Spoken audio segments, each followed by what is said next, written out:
Hey, what's up, guys? And welcome to my wonderful YouTube channel.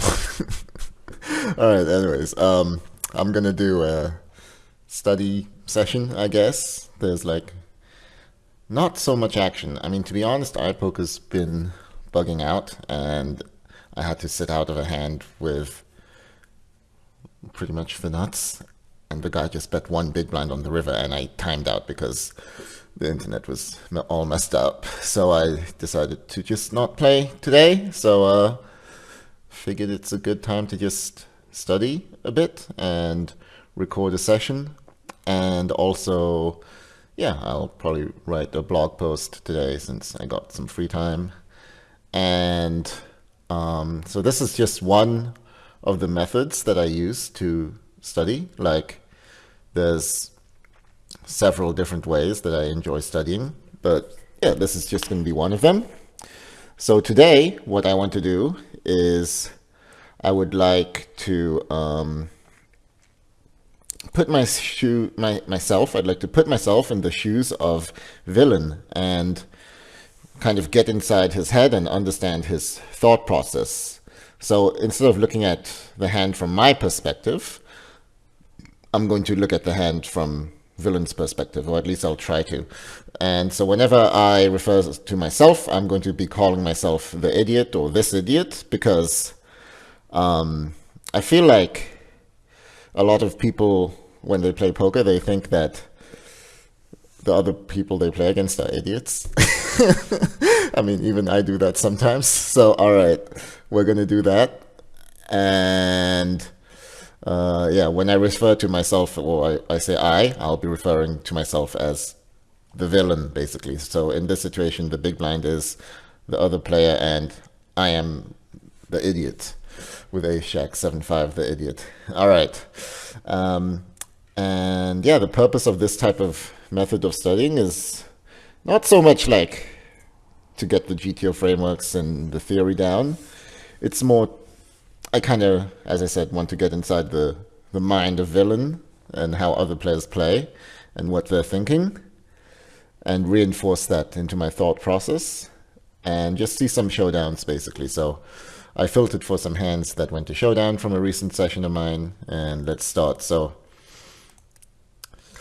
this idiot decides to limp the small blind with Ace Jack 7-5. I got Queen 10 4-4. I have a pocket pair with a bit of connectivity. It seems like a decent bluff. Actually, I have no idea if my pre-flop play is correct. So the idiot decides to limp call with Ace Jack 7-5. But I do actually want to check if this is approved or not, because I have no idea. I do utilize a limping strategy in the small blind. I cannot say I'm an expert in it. It's, it's quite complicated, right? So Ace Jack 7-5, single suited, off suited.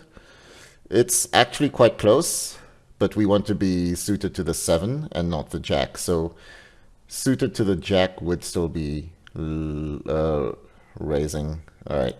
And his particular hand is decent. Like, again, like these isolation decisions are also very close. Like against a proper GTO limping range, it's very close. So his decision to ISO is also very, very like both decisions here are very whatever, I think. I don't think it's worth spending too much time on it. But as we see, I should be limp folding, and that's probably something people aren't doing enough. They're probably not going to fold enough once they do limp. So maybe he wants to err more on the side of value here, but whatever.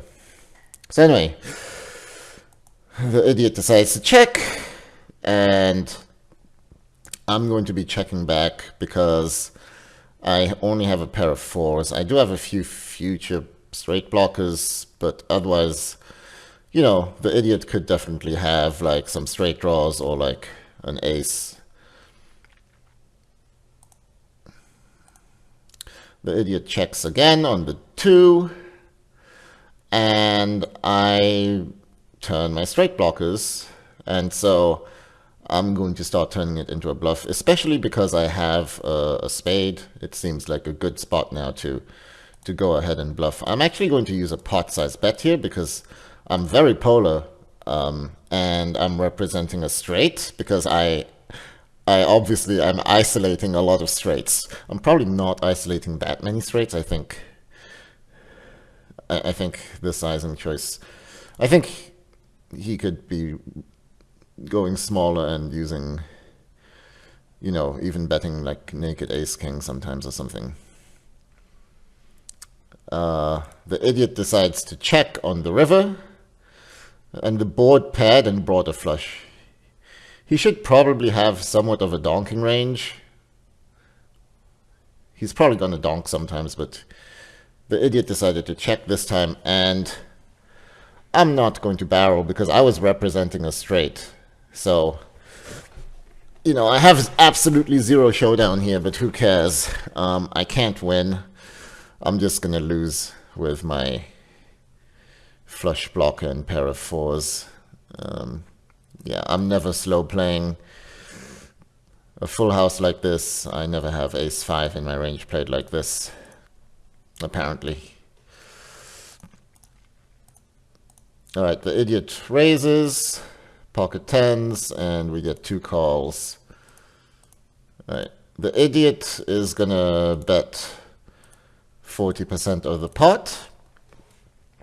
And I've got middle set here with no extra backup. I actually block some of the hands that I want him to like call. You know, I want him to have some straight draws if I raise here. I want him to have some flush draws when I raise here. But blocking these hands, I don't know. Maybe I'm just trying to take the pot down, or maybe I'm praying he has the nut flush draw instead of the second nut flush draw, and maybe he's going to bet call with that. I believe his hand wants to just call. I mean, I could be totally wrong, but let's see. So it's something like 10-7 two-tone. Just 10-7-4, I believe, but whatever.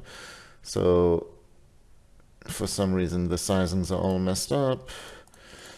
King 8-7-7.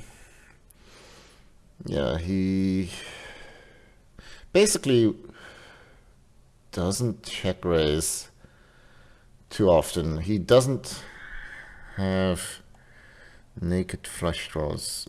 He's not going to have sevens with a flush draw here too often. But let's see, sets, middle set. Yeah, basically, unless you have a straight draw or flush draw, you're not going to be raising your middle sets too much, right? So I feel like he doesn't really want to be raising his combo. I mean, anyways, the idiot's going to jam with basically the nuts in a redraw. Well, I'm not folding my set. So many draws here. Let's go. The idiot's obviously got it. Yeah, this was funny. Okay. The idiot's gonna 3-bet 9-8-6-5. It's kind of it's borderline, but it's obviously perfectly fine. Like so 9-8-6-5 is a 3-bet pure when it's double suited. I've seen some sims where like this particular combo with the high and low suit are gonna be a call instead of a 3-bet, but yeah, whatever. Jetta is gonna 4-bet. It's actually quite good, I think. I kind of like his 4-bet. Looks like the king is bad, I guess. So let's say he had ace queen jack 8 or ace queen 10-8. Yeah, so the king is bad. That's going to happen a lot. Like you want to fold out pocket kings and ace king combos in general when you do stuff like this. But overall, I don't mind his play at all. He knows that I'm capable of having a wider 3-bet range here that can fold to 4-bets, and This guy's opening quite wide on the button. Button has aces. He's gonna jam. I am not folding too often in this spot. Like, if I don't have an ace, then I'm not really folding often. And then once we're like double suited, I'm calling 90% of these combos. And so it's pretty clear call. I'm actually a slight favorite here. And I flop a straight. Well, the idiot flops a straight. Let's move on. The idiot raises ace queen 3-3. He's gonna call the flop. I mean the 3-bet. So this is a flop. I guess I have two sizings here if I'm using this size, or maybe this is my only size. I don't know much about this particular player. But I flop top pair with a wrap, so yeah, I guess we're gonna bet small. It's actually a bit interesting. So whenever I find a spot that seems interesting, I might tag it and take some notes for future drilling. So here I would want to drill out of position c-bet, although he only used a small sizing. I think it would be in the framework seems it would be b70, but whatever. The idiot's gonna call with top pair, top kicker, and the backdoor nut flush draw. Seems okay. Yeah, his flop c-bet is interesting. Like, he could perhaps check. He can do anything with his hand, I guess. I'm gonna check the turn instead of barrel for some reason. I believe this type of hand wants to barrel. Could be wrong. The idiot's gonna check back with ace queen. The idiot probably thinks he has showdown value, and the idiot's gonna show down his top pair, top kicker. I mean, the idiot played fine, I think. I decided to check the turn and check the river again. So I checked the turn because I can check call, I guess. Like, maybe I can check raise. Well, I'm definitely not check folding. I feel like we want to just pot the turn. This is actually, this is somewhat interesting. So, 1v1, 3-bet pot, button small blind. I'll use the framework sims. I mean, he's meant to have a very wide, like he's meant to check a ton on this particular flop, right? Like, he's meant to check 60% of the time. Oh, it's queen 7-8. So he's meant to check a ton. It's only actually 50%, but still think it's a lot. Queen 10-9-6. I'd expect it to be quite mixed. As we see, it is, yeah, quite a mixed strategy with this hand. It does look like with the backdoor flush draw, we want to check. And with the flush draw, it's only betting without the backdoor flush draw. And yeah, no BDFD, no flush draw is, as we see, very, very mixed. I had ace queen 3-3. So against this particular size, I could, against like 2/3, I could fold. But actually, with the backdoor nut flush draw, it's still very, even my particular hand against B 2/3, B67 should be a call. I mean, it's mega close. So against his size, it's an easy call. But against a larger size, it would be very, be very close. So a blank 4 on the turn. Feel like his hand just wants to jam.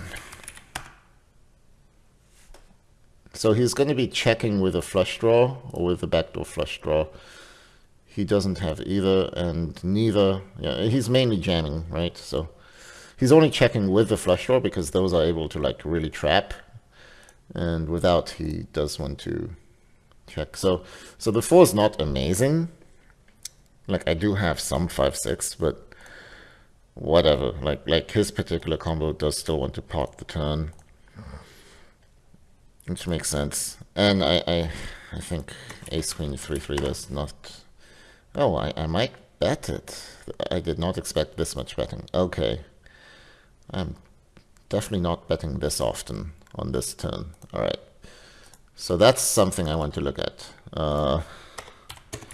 because there's no way I'm betting 75%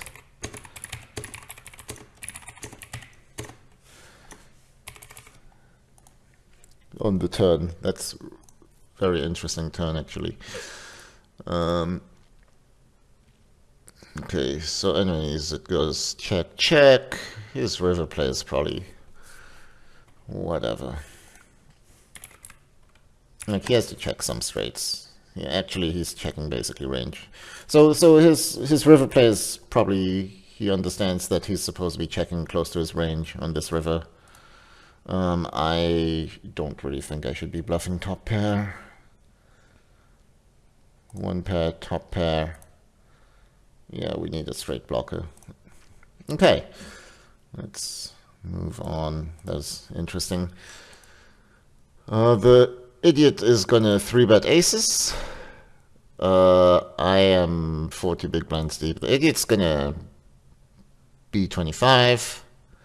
Maybe he's doing it with his range on this flop. The idiot's gonna jam. He even has an ace of hearts. What an idiot. I mean, I got quads, so I'm very happy. Yeah. I mean, we're pretty shallow. We can look at this very quickly, but I think being so shallow, it's fine. We don't actually have... We don't... Yeah, we're betting range. Right. Quads, pure calls. They don't have turn sims. I don't want to look at the turn sims. Alright. So I think it's fine. The idiot is gonna 3-bet king, king, queen, jack. I ISO the fish with jack 9, 8, 7. And I'm gonna call a 3-bet. The idiot is gonna check with quads.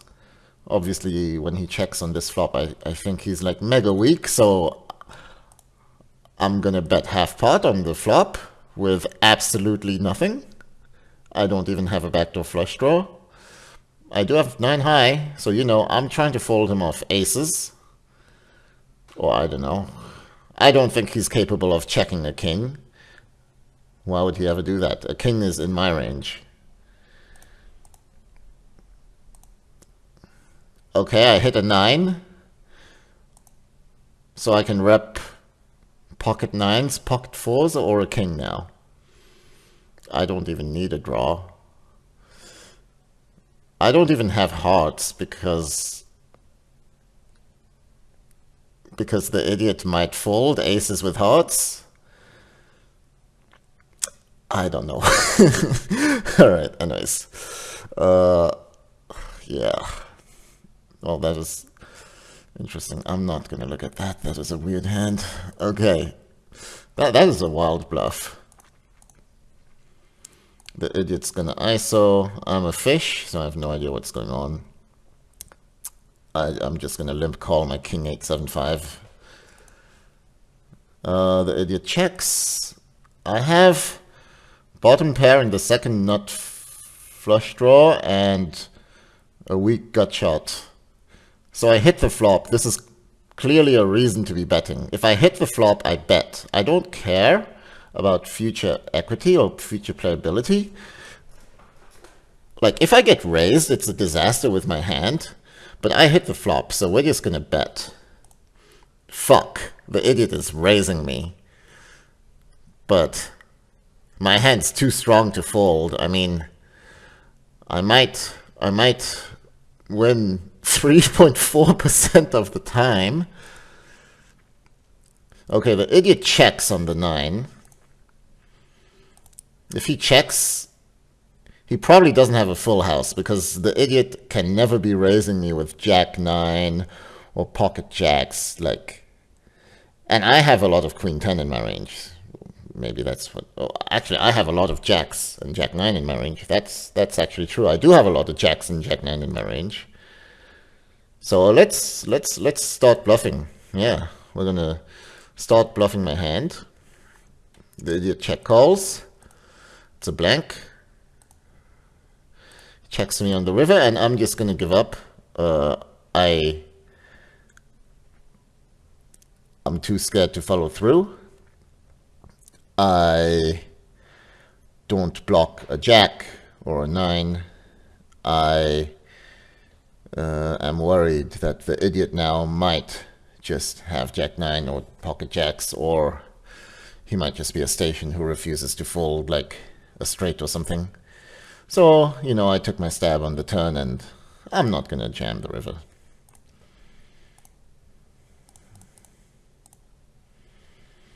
Okay, so I'm raising jack 9, 8, 7. The idiot is gonna donk 3 ways on king 9, 4. I have jack 9, 8, 7. This looks quite strong, the donk. Like, people don't donk too much, even on boards where they should be donking. So, I just know I'm supposed to donk a lot. The idiot knows he's supposed to donk a lot on this type of board, so I believe there'll be like, I don't know, 40% donks or something. Let's look at king 9, 5. It's a bit different from king 9, 4. So exactly, 40% donks, 10, 10, 8, 7. With spades is okay. Generally we do, yeah, like if we have spades, it's donking half the time. Prefers triple spade combos, but whatever. So, okay.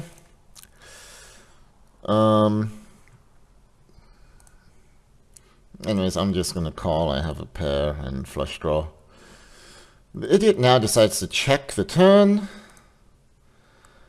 I have a weak flush, so, you know, I guess we're both gonna just check. River pairs. The idiot decides to block bet. Well, I've got a 9, and I mean, yeah, I'm not gonna turn my hand into a bluff. It's just a pretty clear call down here. Okay.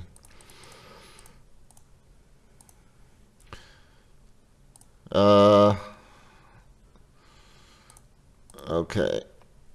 Idiot calls king, king, jack 5. Actually, maybe I should 3-bet. I think maybe. Yeah, that's bad by me. I should 3-bet also. Yeah, okay, I see. Okay, anyways, idiot's gonna check. I hit my trips on the flop, so I'm just gonna bet half pot. It seems fine, I guess. I still have trips. I'm just gonna bet half pot on the turn. I feel like this is just my standard sizing on the turn, and I guess I'm just gonna bet pretty much all of my trips on the turn. Like, I'm probably not slow playing my trips too often, to be honest. On the river, flush completes and I hit a full house, so I'm gonna bet half pot again. Like, he's calling hands such as kings with a flush draw, and he might not fold trips. But I feel like if I pot, he might start folding some of his flushes on the river.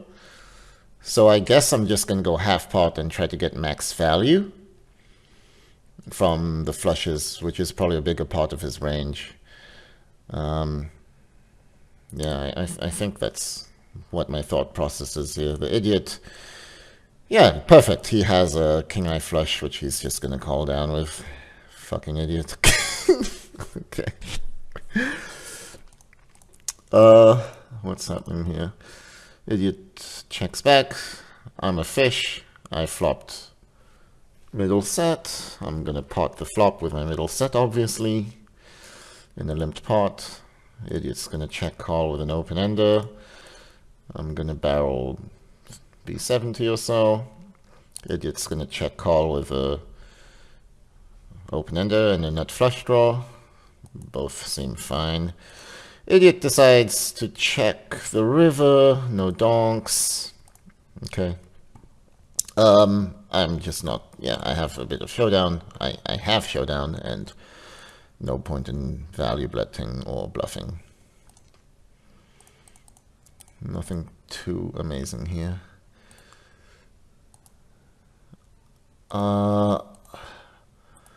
Okay, I'm a fish, and I flop top set with a 5.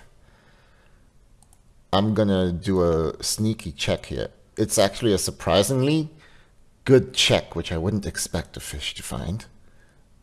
But I kind of like it. I actually kind of like it.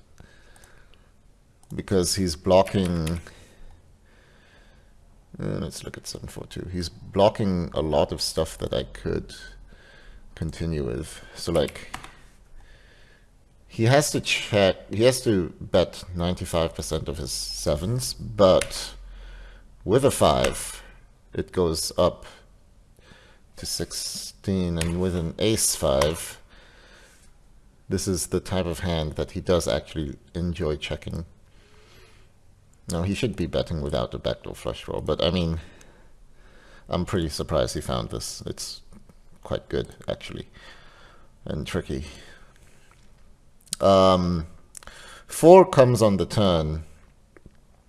So the idiot checks again. So at this point, I believe that if the idiot had any part of the board, he would bet, unless he's got a straight. He might have a straight and be going for a check raise or something. And so I don't really want to play like against that. I think he either has like pretty much air or a straight. Like he either has a hand that is drawing dead against me or a straight, and so I'm just gonna keep playing tricky with my hand because I think I still block too much, and let's let him hit a 10 on the river. And on the river I'm gonna bet a bit larger than half pot, and you know, I'm gonna get value from a river 10. Perfectly played. By the way, I think having a 10 here is a great blocker. Like the way he played, I'd expect him to have a lot of 2 pairs with this line, and blocking 2 pairs makes a lot of sense to be calling on the river with. So I think I'd rather have my particular hand on this river to check call with than like an overpair or something. Anyways, whatever. Here, ace, king, king. So, ace, king, king, 2. Ooh, I should be calling. Well, I decided to 3-bet.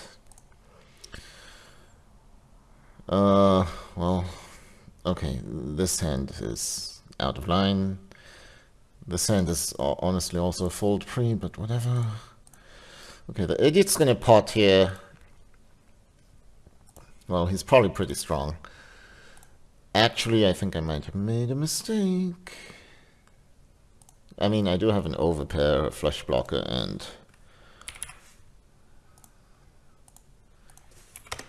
a gutter, so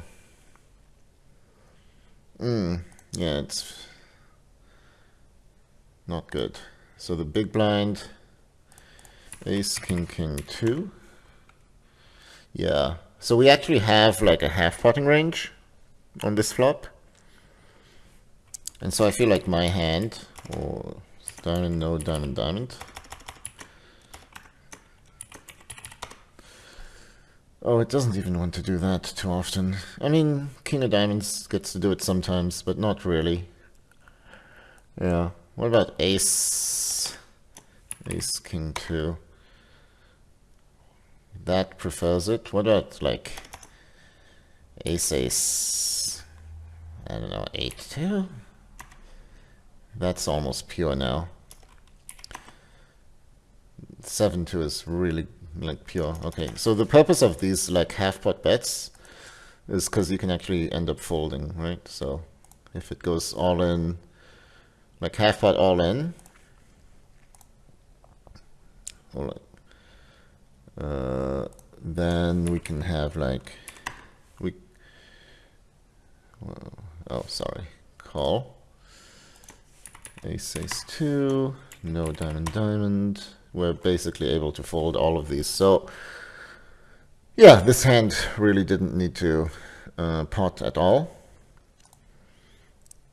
And it looks like we're only really potting with like flush draws, maybe a better straight draw, like a open-ender or something. Looks like I misplayed though, and we get it in with 15% equity. Anyways, I obviously have an amazing hand on the flop, top pair, gut shot, flush draw, and then the other guy has a wrap, so not a great spot for me.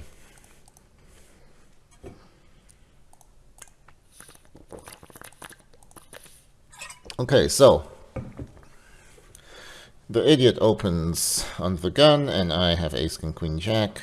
I'm a fish. Flop, I'm gonna check back. I have 4 overcards. I totally whiff this flop. Turn, I'm facing a half pot bet around. I hit my top pair, top kicker, so I'm gonna call. River, idiot decides to check, and I have showdown. Okay, nothing special here.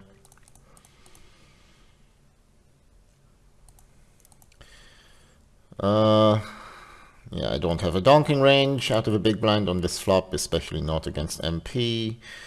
Idiot is c-betting. He's probably c-betting a lot on this flop. I mean, it hits his range. I don't have a donking range on this turn, apparently. I mean, it's a double flush draw. I feel like he should have one, but anyways, whatever. Like, I feel like... I actually do want to check this. SRP 100. Let's do EP versus big blind. Ace queen. What was it? 9? Ace queen 2. Ace queen 6. It's a problem because of the suits, right? I think ace queen 9 might be better, actually. Okay, 65% bet.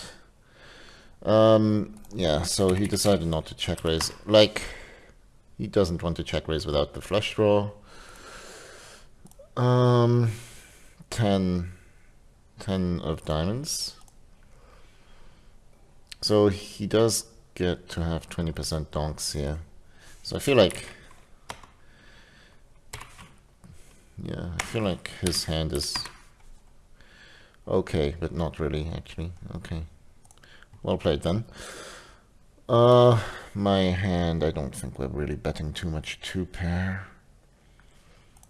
especially without extra stuff. Yeah, definitely not with a king. Okay. Yeah, we basically want a double flush draw. Okay, so check. On the river, I'm not gonna value bet. Like, I'm not gonna go for the block bet because, well, I have a straight, so I can easily check call. I don't need to like value bet, because if I bet, well, he's probably gonna fold a lot. I don't even know if he's gonna call a hand like ace queen or pocket aces, maybe, if he checked the turn. But maybe this guy's aggressive enough to bluff a lot? Or maybe I'm just autopiloting, I don't know. I feel like his hand wants to, like, yeah, his range wants to do a ton of block betting, and his particular hand is basically a pure block bet.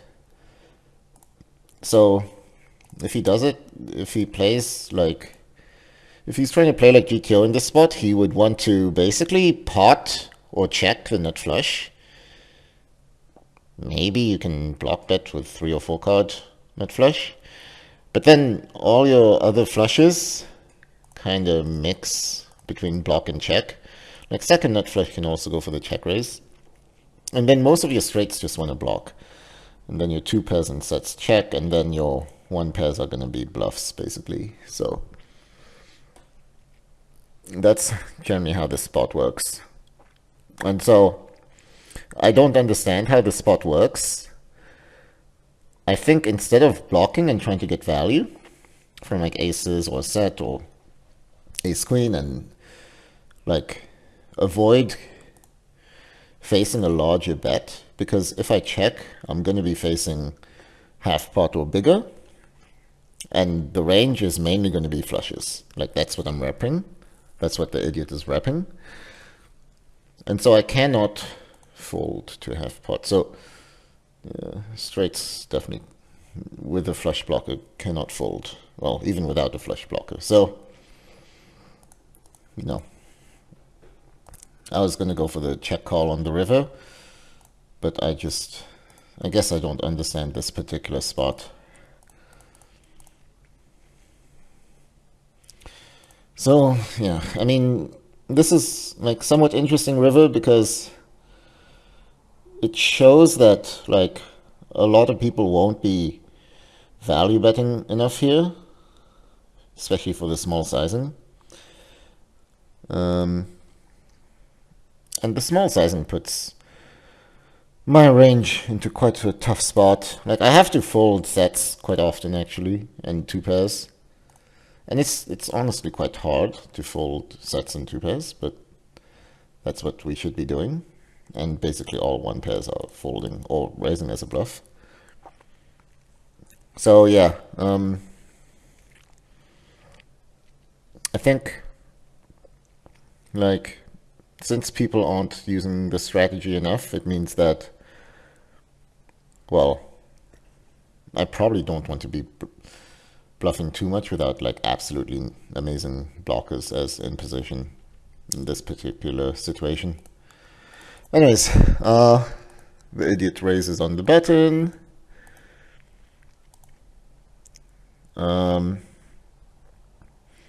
Ace 9 7 5. I'm a fish.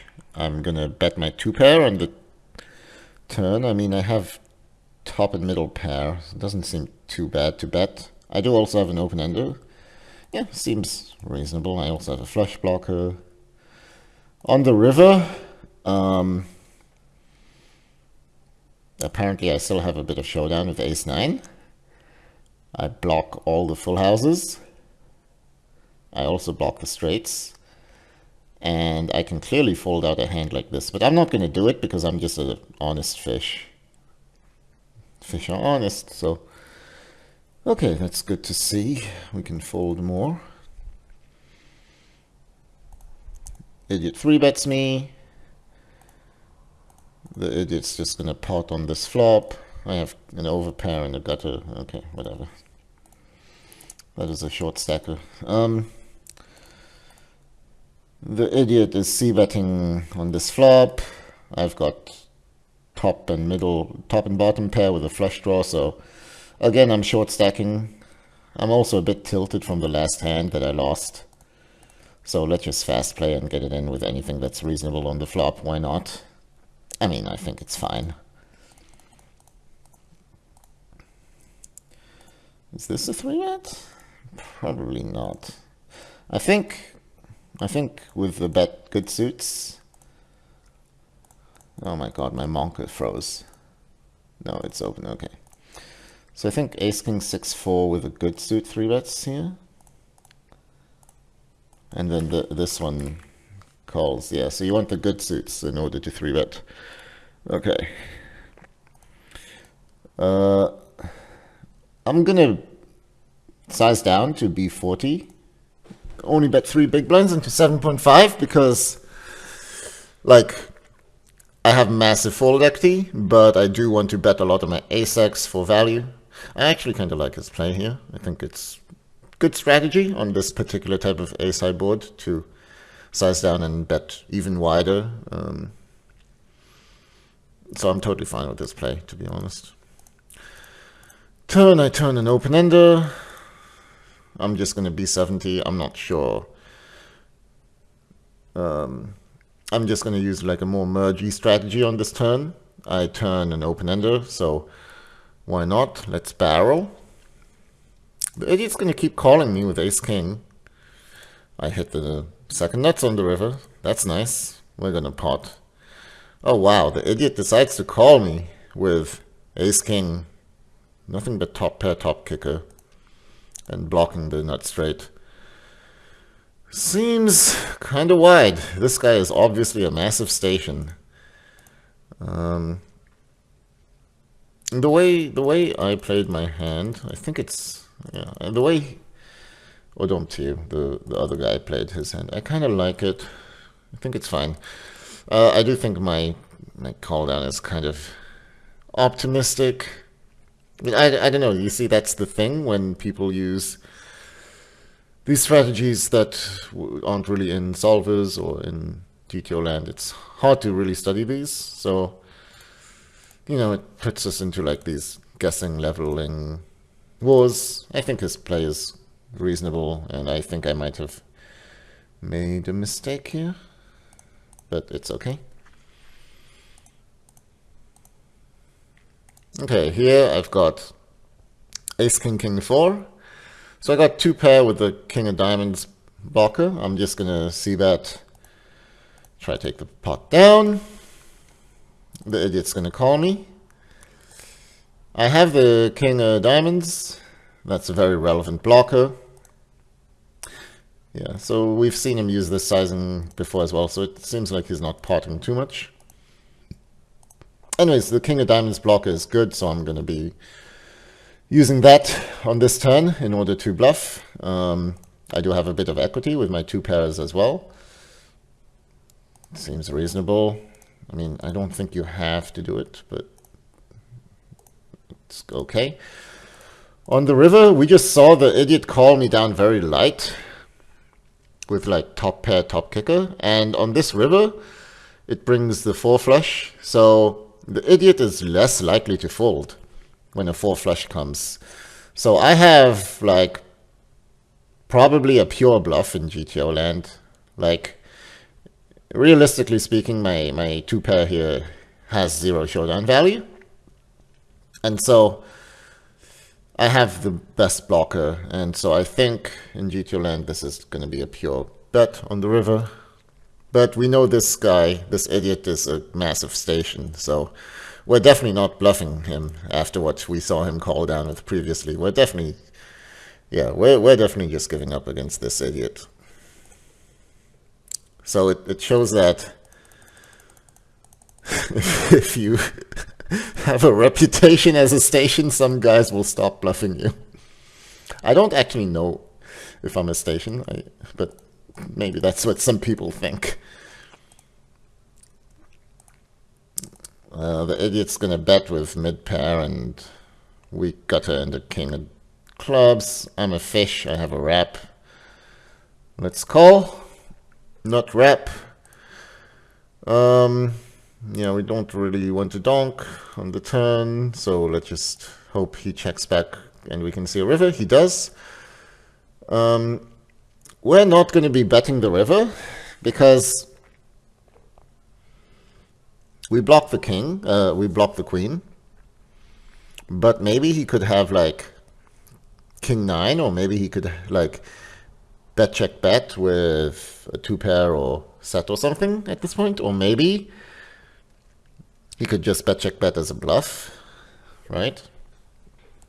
So we're just gonna pray that like he puts some money in himself, because I think if I bet blocking the queen, I block too many of his bluff catches. So we just decide to check down in this particular spot. So that guy seems kind of tricky. I think that's the same guy who had the ace 7-7 earlier. So this, you can see different players play kind of different, and this player who checked back top set previously is also checking out of position with the nuts on the river. So this is a fish, but he's got the tendency to play quite tricky. So that's good note to take on him.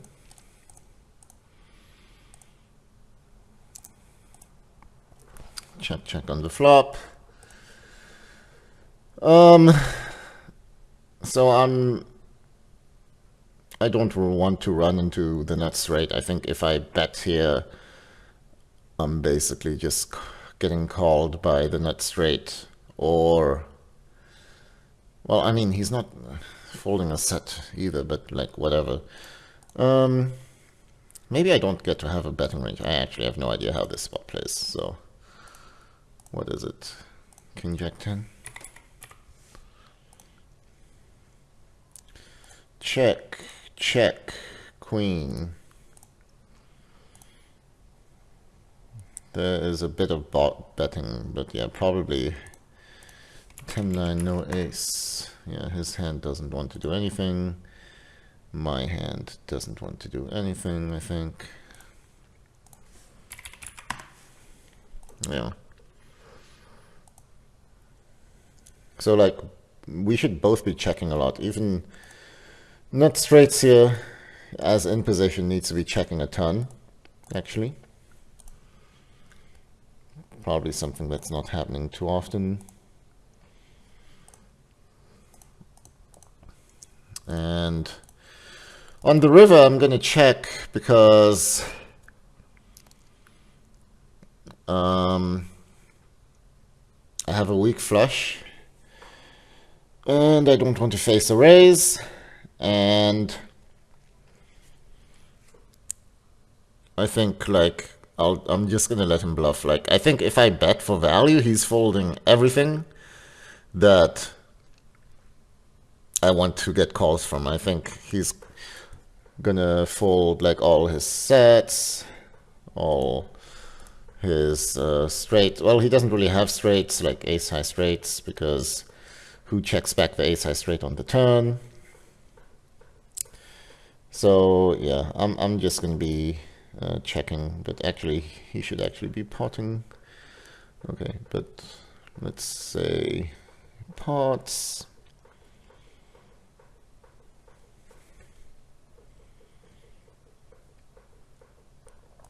So like, I don't know, 40% of two pairs and sets should actually be calling, and I don't think he's calling nearly that much.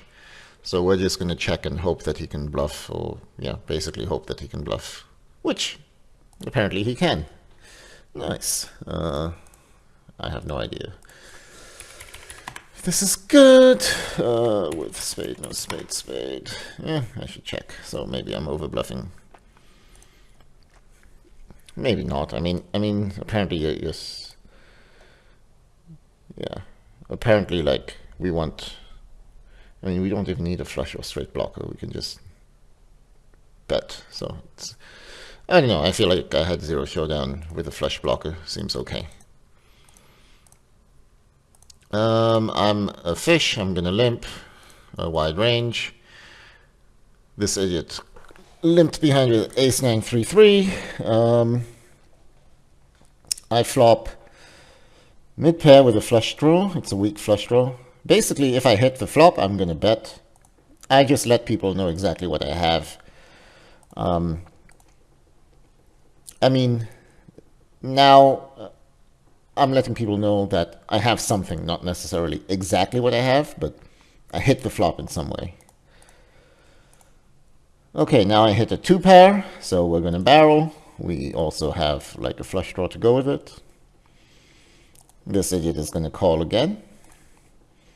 Now I have a flush on the river, so I improved again. Basically, as long as I keep improving, I keep betting. This idiot decides to raise me. Surely he's got like a bluff somehow. Surely he's got, I don't know, a two pair with a naked ace of clubs or something. Or I don't know, ace, queen 8. No, ace queen 9. I don't know, ace queen 5 3 with ace of clubs. Maybe. Anyways, I like my flushes. No way I'm folding a flush.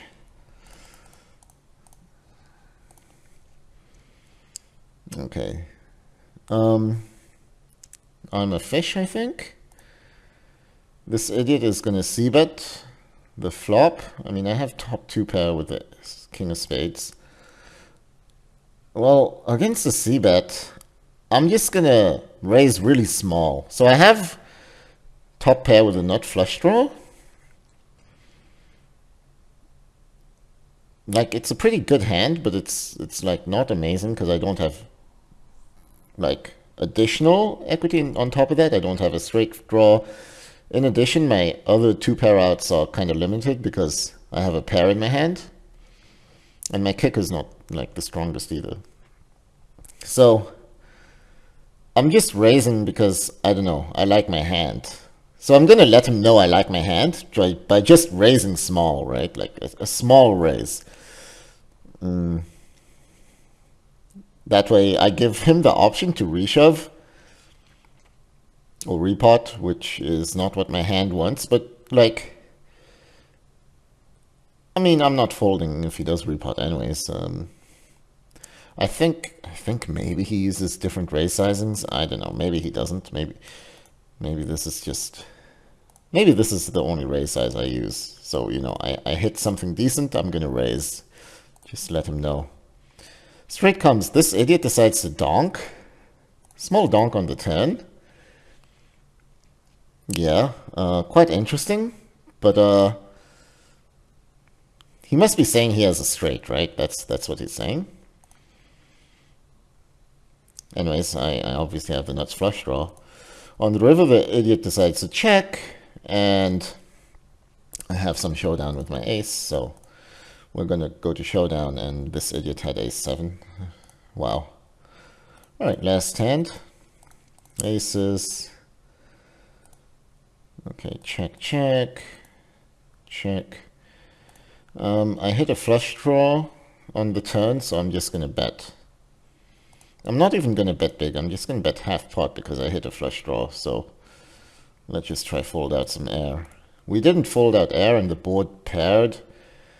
We don't have any blockers, doesn't seem like the best to keep barreling. We're not gonna, like,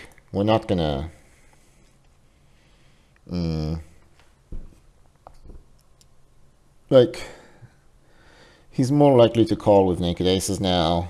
He might have also improved himself. So, yeah, we're not gonna, like, keep barreling rivers without, like, something better, I guess. Okay. Okay, so that's about it for today's study session. I hope that was somewhat interesting. I will be drilling that one spot that I found interesting right now, but I'm not going to go through that in this video. Or maybe I will. Maybe I'll separate it into two videos, and yeah, because it will probably take, like, I don't know, half an hour to do or something. But anyways, this is just one of the ways that I study. So yeah, hope you found it interesting. And, you know, there's a lot of different ways that I like to study. I want to keep stuff interesting, but most of my way and methods of studying are based off grinding. So I'll go into my database a lot and just review hands a lot and use different filters. I think that's the most productive way. I think it just kind of hits more emotionally, and it's more fun when you review your own hands than if you, at least for me, I don't really like to watch others. It's like just consuming what other people are showing, and after a while it's not that fun. It can always be nice to see some other people's perspectives, but yeah. Anyways, that's it for today.